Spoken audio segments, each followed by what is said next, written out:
You see it all the time. The need to compare the Indycar and the Formula One car, which are both open-wheel race cars. The truth is, these two series were born of different threads. Indycars started on ovals and then added road courses later on, while F1 cars were designed for road courses from the get-go. So the design philosophies are very different, even though they have very similar pieces to them. At first glance, they both look the same, with front and rear wings to increase downforce, and their modern variants are both using carbon fiber ground effects. But that is where their similarities end. Indycar is a series where everyone uses the same chassis, but can choose between engine suppliers Honda or Chevrolet. They produce anywhere from 650 to 750 horsepower on their configurations. The only thing they can play with are the dampers. Everything else is down to the teams and drivers.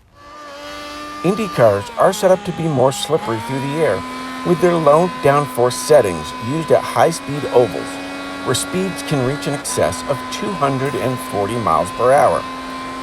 When they're on road courses, they have different aero packages consisting of front and rear wing configurations.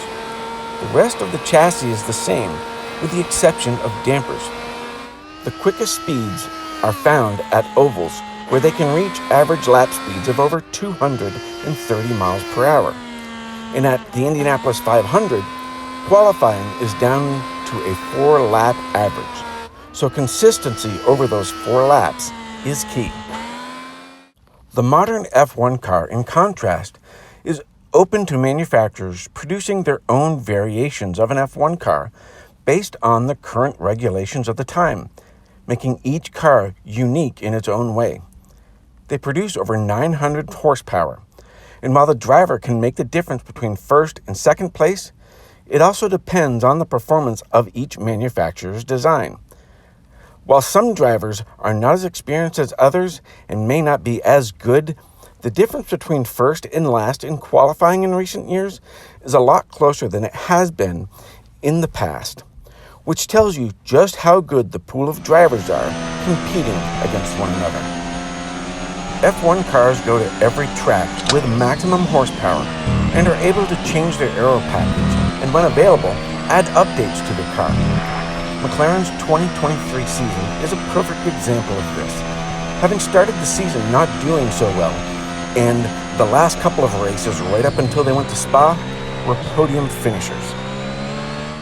There is more variation in F1 design, which is why when one team gets it right, can start to dominate a season or even multiple seasons, making the racing a bit more predictable, but nonetheless exciting in its own way.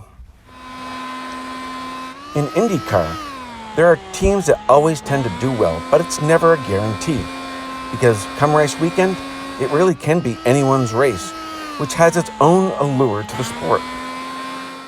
On a road course, F1 is the most dominant, but on the high-speed ovals, it's IndyCar that is king. In the end, it's the proverbial apples to oranges comparison. They may both be round, but they simply are not the same. Thank you all for watching, and have a great day.